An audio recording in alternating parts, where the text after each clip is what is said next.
Kekayaan Indonesia tidak hanya ikan di lautan dan mineral di tanah, tapi juga budidaya, peternakan, dan pertanian.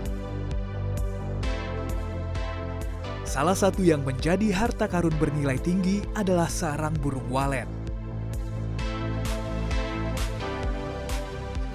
Dengan beragam manfaat dan harganya yang tak murah, tak mengherankan bila sarang burung walet dikenal sebagai emas putih di dunia kuliner.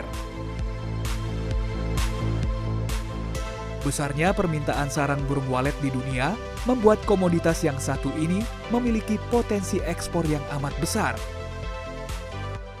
Salah satu kebutuhan dunia itu adalah nutrisi yang kuat, dan sarang burung walet adalah pilihan-pilihan yang menjadi kekhasan kita. Indonesia merupakan negara pengekspor sarang burung walet terbesar di dunia. Berdasarkan data Kementerian Pertanian, pada 2020, Indonesia memasok 70% kebutuhan sarang burung walet dunia, disusul Singapura, Tiongkok, Hong Kong, dan Malaysia. Intinya sekarang ini kita tidak mengizinkan ekspor raw material. Jadi sarang burung walet kotor tidak boleh. Ke seluruh negara kita tutup. Nah, ini agar ada nilai tambah lah bagi Indonesia, terutama terkait dengan pembersihan. Ini kan perlu banyak karyawan. Keuntungan besar dari ekspor sarang burung walet ke Tiongkok dimulai pada 2015. Dipelopori Budi Meranata yang kini menjadi Ketua Perkumpulan Pengusaha Sarang Burung Indonesia, kerjasama ekspor-impor saat itu mengalami banyak kendala dengan banyaknya persyaratan yang harus dipenuhi. Sering dulu waktu zaman dahulu, waktu zaman yang kita daftar itu, surat-surat yang dikirim ke sana sudah diterima, tapi nggak ada jawaban. Saya cuma kasih satu contoh dulu. Pemerintah Cina suatu ketika memberi suatu persyaratan yang di luar standar kita. Di surat kesehatannya, Certificate of Health ya, Health Certificate ya, harus ada bahasa Mandarin. Kita bingung semua, soalnya di Indonesia itu adanya bahasa Inggris, bahasa Indonesia, dua. Internasional sudah itu. Cina mengharuskan itu. Kita bilang, itu kita tulis surat, ya itu karantina, tulis surat. Kalau itu susah, soalnya di Indonesia nggak ada. Diam aja dia. Itu diamnya bukan 3 bulan, 6 bulan mungkin. Sekarang itu sudah jauh lebih sederhana daripada di awal-awal kita. Aturannya sudah semua jelas bisa dibaca. Tidak ada yang disembunyikan atau tidak ada yang orang tidak tahu. Tidak hanya pengusaha yang berbenah, Badan Karantina Pertanian pun diberi mandat untuk mengawasi dan memastikan kelayakan SBW yang akan diekspor ke Tiongkok. Sejumlah kebijakan teknis pun disusun guna memenuhi persyaratan negeri tirai bambu itu. Sangat berat tantangannya, karena pertama aturan Indonesia apa? Kita segera nyusun, tadi saya sampaikan. Kemudian yang kedua, pemanasan. Nah, pemanasan itu harus 70 derajat Celcius. Nah, ini kita nggak punya. Akhirnya teknik metode kita, Balai Teknik Metode kita, mencari inovasi bagaimana memenuhi pemanasan, memenuhi yang diminta Tiongkok. Akhirnya mengundang ahli dari teknologi pangan, mengundang ahli dari kedokteran hewan, bagaimana menciptakan alat pemanas itu. Demikian juga terkait dengan pemeriksaan nitrit, pemeriksaan mikroba. Tentunya teman-teman laboratorium kami mengembangkan juga menemukan lah bagaimana supaya pemeriksaan ini cepat.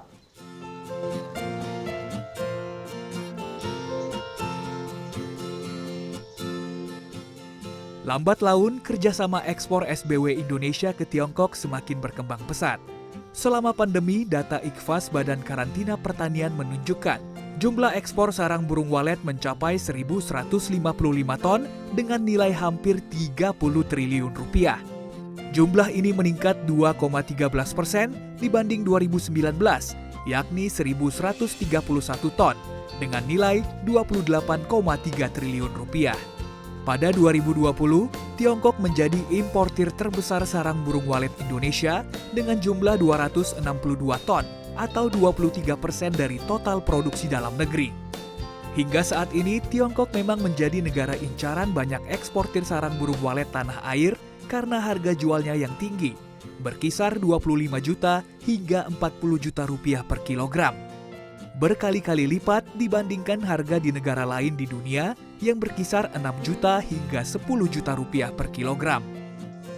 Namun, di balik keuntungan besar ini, regulasi ekspor sarang burung walet ke Tiongkok adalah yang paling ketat dibandingkan beberapa negara lain. Berdasarkan data Badan Karantina Pertanian atau Barantan, Amerika Serikat mensyaratkan produk SBW diproses dengan memperhatikan kondisi higienis dan sanitasi yang baik. Salah satu syaratnya, SBW harus dipanaskan dengan suhu 74 derajat Celcius selama 5 detik dan mendapat verifikasi dari pejabat karantina Indonesia. Di Australia, persyaratannya meliputi produk yang tidak mengandung material bovin, ovin, dan caprin. Sarang burung walet harus dipanaskan pada suhu 100 derajat Celcius dan dengan pengemasan yang terstandarisasi. Sedangkan persyaratan Otoritas Kepabeanan Tiongkok yang juga bertugas untuk perkarantinaan, General Administration of Customs China atau GACC. Produk SBW Indonesia harus terlebih dahulu terdaftar di Barantan atau GACC. Sejumlah persyaratan teknis terkait bebas virus flu burung dan kandungan nitrit yang rendah pun harus dipenuhi. Itu eksportirnya harus ditetapkan dulu, harus lulus dulu dari GACC terkait dengan dokumen dari protokol, kemudian juga terkait dengan tolak ukur yang ditentukan Cina. Jadi perusahaan yang akan ekspor itu didaftar dulu ke sana. Indonesia melakukan verifikasi terkait dengan ketelusuran tadi, kemudian yang kedua terkait dengan tolak ukur yang dipenuhi, kemudian ada kuesioner yang harus diisi, dikirimkan ke Tiongkok. Tiongkok lulus apa tidak? Kalau tidak lulus dikembalikan untuk memperbaiki. Ini Tiongkok. Tapi kalau negara lain tidak perlu itu.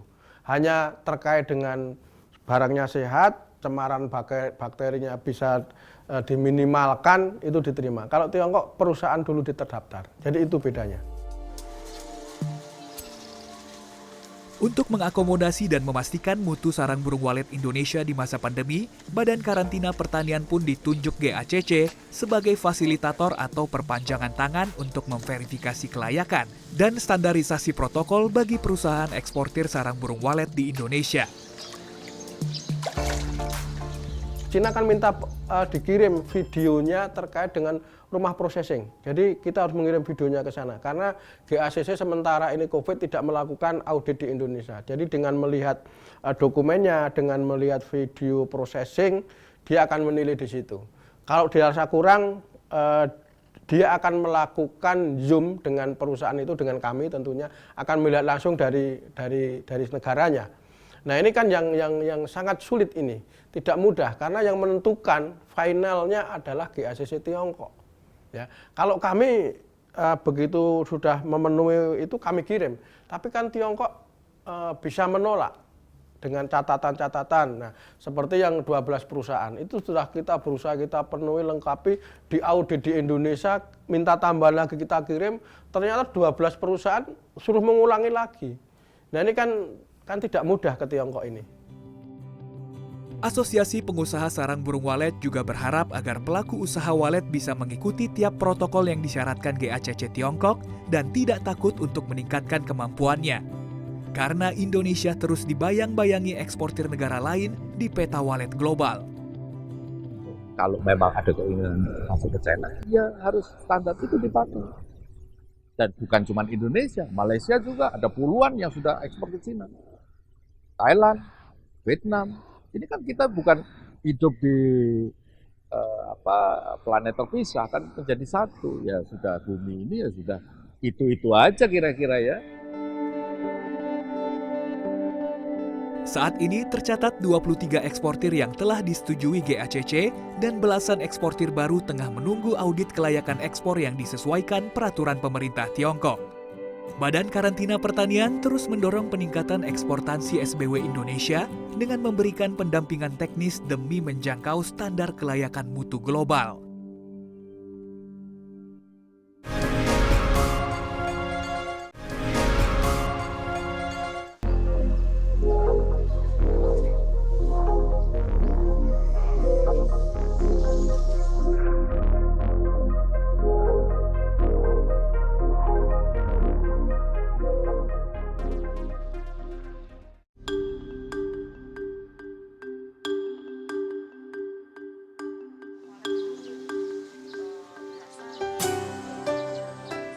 Tiongkok hingga kini masih menjadi tujuan primadona eksportir sarang burung walet Indonesia karena harga jualnya yang tinggi. 1 kilogram sarang burung walet atau SBW dengan kualitas terbaik bisa dihargai hingga 40 juta rupiah. Namun untuk menyasar pasar besar Tiongkok tidak mudah.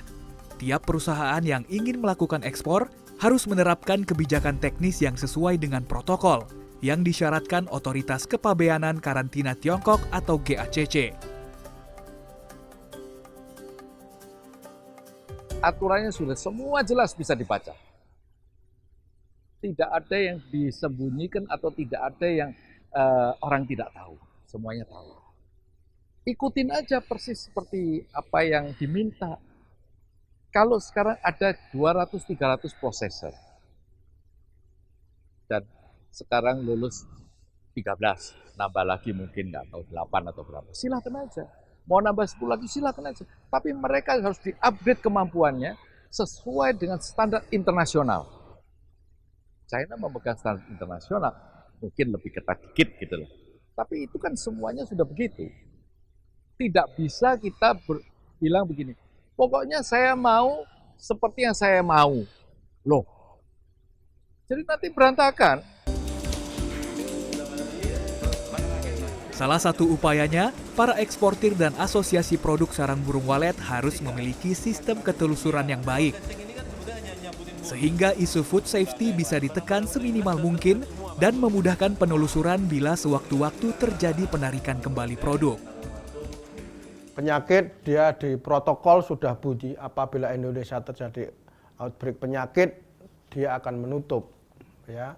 Kemudian yang kedua terkait dengan keamanan pangan, terkait dengan ketertelusuran, Tiongkok juga menerapkan rumah walet yang akan diekspor ke Tiongkok harus diregistrasi oleh pemerintah Indonesia dan diketahui oleh pemerintah Tiongkok, rumah waletnya.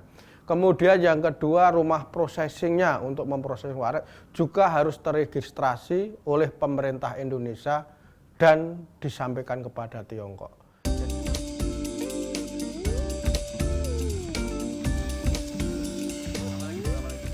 Telusuran ini dimulai dari rumah walet yang berfungsi sebagai tempat membuat sarang dan berkembang biak. Biasanya terletak di pantai, tepian sungai, bahkan di sekitar pertokoan. Salah satu rumah walet yang sudah menerapkan persyaratan kelayakan terletak di wilayah Serang, Banten. Pengelola rumah walet Isnur Wahyudi mengaku mendapat banyak manfaat ketika mengikuti saran tim Badan Karantina Pertanian dalam pengelolaan rumah walet yang sesuai standar dunia. Mulai dari detail bangunan, kelembaban, suhu optimum, keamanan, proses panen, dan yang terpenting kebersihannya.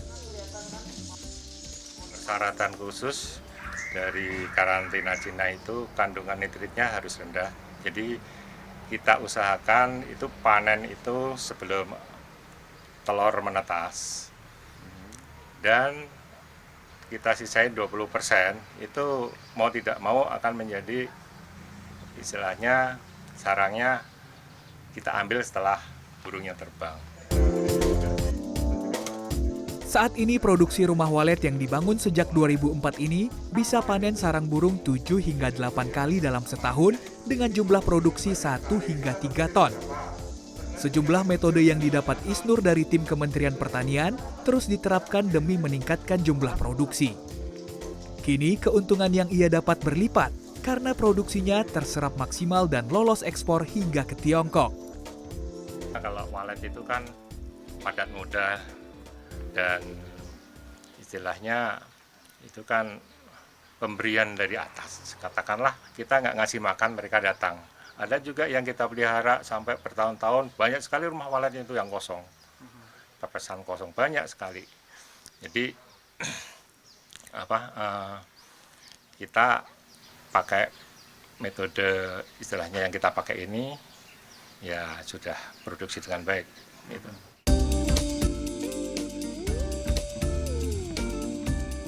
Tim Balai Karantina Pertanian Kementan di Soekarno-Hatta pun secara terjadwal mensupervisi rumah burung walet ini sejak 2012.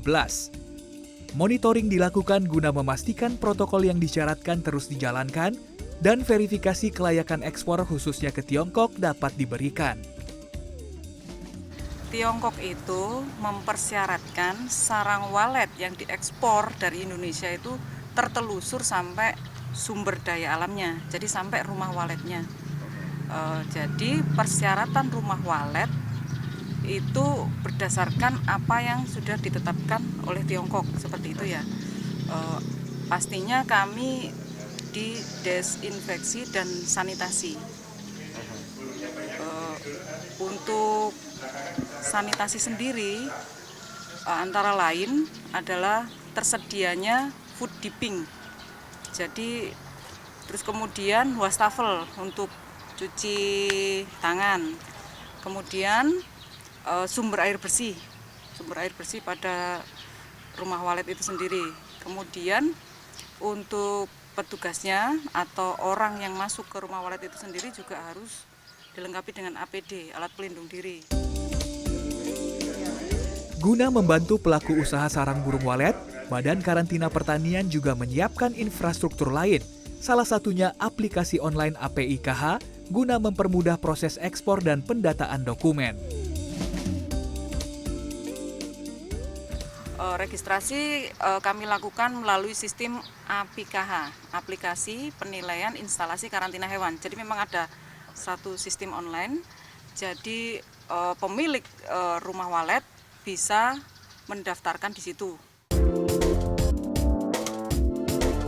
Salah satu pabrik pemprosesan yang telah ditetapkan sebagai tempat instalasi karantina hewan dan mendapat nomor registrasi NKV dari Barantan adalah PT Adipurna Mranata Jaya. Pabrik yang sudah beroperasi sejumlah proses dilakukan agar sesuai dengan persyaratan Otoritas Karantina Tiongkok GACC. Sarang burung walet kotor terlebih dahulu dipilah berdasarkan kadar warnanya. SBW ini lalu dicuci dari kotoran yang menempel, bulu-bulu yang tertinggal di sarang dicabut secara manual. Pencucian ini berperan besar menurunkan kadar nitrit SBW yang menjadi persyaratan penting protokol ekspor ke Tiongkok. Tahapan selanjutnya adalah pemanasan atau heater. Pemanasan dilakukan secara merata dengan suhu minimal 70 derajat Celcius selama 3,5 detik. Ini dilakukan untuk mematikan virus H5N1, jamur, dan bakteri yang bisa mengakibatkan nitrifikasi. Meski tahapan pemprosesan terlihat kompleks, sejumlah eksportir berlomba untuk mencapai standar yang ditetapkan GACC. Salah satunya PT Natura Karunia Agung, yang kini tinggal menunggu izin ekspor yang dikeluarkan pemerintah Tiongkok. Eksportir seperti kami harus bisa berkoordinasi, Pak, mengikuti arahan dan aturan yang ditentukan oleh Badan Karantina dan GACC, yang mana semua panduan tersebut dan arahan oleh Badan Karantina Indonesia. Dengan bimbingan dan arahan seluruh tim Badan Karantina, pastinya uji kelayakan akan berjalan baik dan sempurna, Pak. Selain mendapat SBW yang sesuai standar batas nitrit, aplikasi teknologi dilakukan agar standar kelayakan mutu SBW semakin baik. Di luar daripada itu, dengan teknologi reverse osmosis, itu kita berharap nitrate ini bisa kita cuci, karena nitrate ini adalah kotoran dari burung tersebut, Pak, dari pakan dan kotoran yang dia keluarkan. Nah, di sini kita dengan pemilihan dengan alat spektrometer, kita bisa memilih standar-standar yang kita bisa produksi sesuai dengan keinginan atau produksi Tiongkok tersebut, Pak. Penerapan teknologi menjadi hal penting dalam memenuhi persyaratan ketat Otoritas Kepabeanan Tiongkok GACC. Sebagai fasilitator, infrastruktur penunjang kelayakan ekspor pun terus ditingkatkan, termasuk dalam proses pengecekan di laboratorium.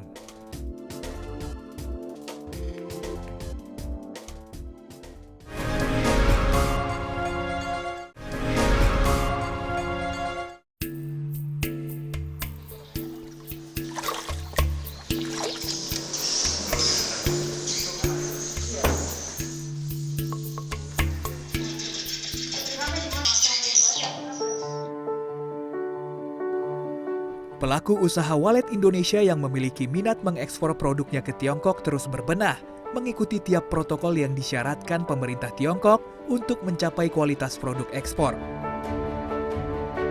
Mulai dari perizinan, bebas penyakit, keamanan pangan, dan ketelusuran. Produk sarang burung walet harus bebas dari virus, jamur, bakteri, dan batasan kandungan nitrit.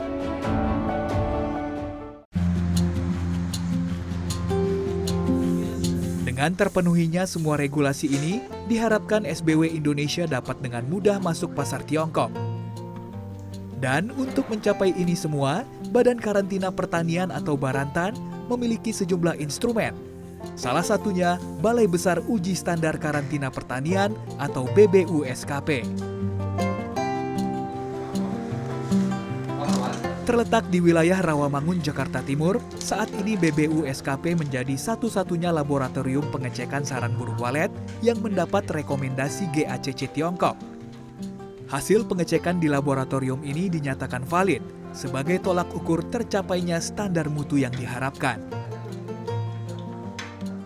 Di dalam pemenuhan persyaratan tadi, ya tentunya kan tidak hanya terlihat secara fisik, tapi kita juga harus membuktikan secara saintifik, secara ilmiah, yaitu dengan melakukan pengujian. Ada dua hal mungkin barangkali yang perlu kami sampaikan di kesempatan yang baik ini. Yang pertama adalah kaitan dengan pemanasan, untuk memastikan bahwa cemaran mikroba maupun kaitan dengan virus AI yang kemungkinan bisa terbawa itu bisa mati. Nah, kita dari Badan Karantina Pertanian didukung dengan Balai Uji Terap ya, Karantina Pertanian yang ada di Bekasi telah mampu melaksanakan serangkaian uji untuk menciptakan, untuk membuat satu alat terstandar yang untuk memastikan bahwa sarang burung walet yang dilakukan perlakuan tadi ke dalam alat tadi itu bisa dipastikan dengan suhu 70 derajat selama 3,5 detik itu bisa clear mati gitu ya. Dan alat ini kebetulan sudah mendapatkan pengakuan dari Kementerian Hukum ya, Kemenkumham ya, Hukum kaitan dengan hak paten ya. Itu yang pertama kaitan dengan perlakuan ya. Yang kedua kaitan dengan memastikan keamanan pangan ya. Itu ada kurang lebih ada beberapa parameter yang harus terpenuhi oleh pemerintah Indonesia sebelum kita boleh mengekspor ke Tiongkok. Yang pertama kaitan memastikan pengujian cemaran mikroba ya. Ada 5 mikroba yang kita periksa di lab ini. Yang pertama kaitan dengan total bakteri atau total cemaran atau apa istilahnya ya total cemaran ya. Yang kedua adalah coliform, yang ketiga kaitan dengan pengujian bakteri E. coli, dan yang keempat salmonella, dan yang kelima adalah kaitan dengan pengujian Staphylococcus aureus. Ketiga kaitan dengan pengujian sulfit dan peroksida. Ini juga mungkin kaitan dengan pada saat proses pembersihan itu ya. Barangkali mungkin menggunakan deterjen atau apa gitu ya. Yang notabene itu mungkin barangkali juga berbahaya terhadap kesehatan. Ya kita juga lakukan pengujian di sini. Jadi kadar sulfit maupun peroksida juga kita ukur ya. Dan yang keempat terakhir mungkin kaitan dengan pengujian nitrit ya. Nitrit merupakan salah satu persyaratan di protokol ya yang ditekan oleh China, dan hasil pengujian harus di bawah 30 ppm ya.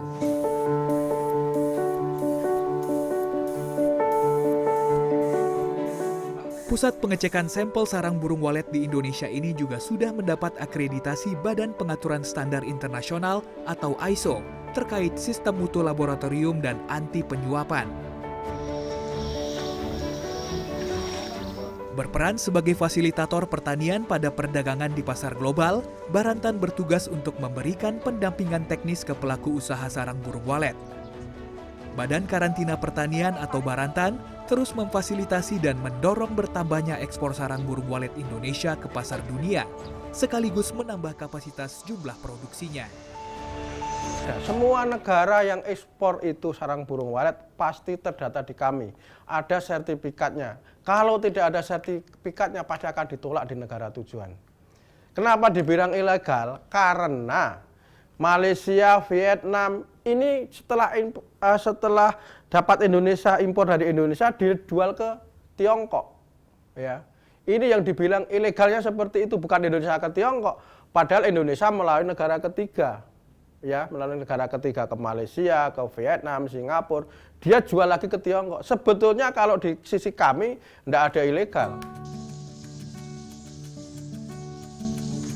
Selain menambah negara tujuan ekspor, Barantan meningkatkan sinergisitas dengan berbagai stakeholder seperti pemerintah daerah, pelaku usaha, dan pemilik rumah walet untuk dapat memperluas area budidaya serta menambah kapasitas jumlah produksinya. Ini sesuai dengan program upaya peningkatan ekspor pertanian berupa gerakan 3 kali ekspor pertanian atau GRATIEX yang digagas oleh Menteri Pertanian Syahrul Yassin Limpo. Kita menggandeng para pelaku usaha untuk bisa mencari terobosan negara tujuan. Kemudian tentunya terkait dengan produksi, kita diskusi komunikasikan dengan dirjen teknis, dengan pemerintah daerah, karena sebetulnya potensi sarang burung walet ini masih banyak, ya, masih banyak yang belum tergali, ya. Di daerah-daerah sekarang sudah berkembang sarang burung walet itu ke arah timur, ya, yang harus kita tingkatkan terus. Dengan adanya pengawasan dan pendampingan teknis yang diberikan oleh Badan Karantina Pertanian ini menjadi tonggak pencapaian mutu yang sesuai standar ekspor. Sehingga emas putih harta karun Indonesia ini memiliki nilai tawar yang tinggi di dunia dan menjadi salah satu tulang punggung devisa negara.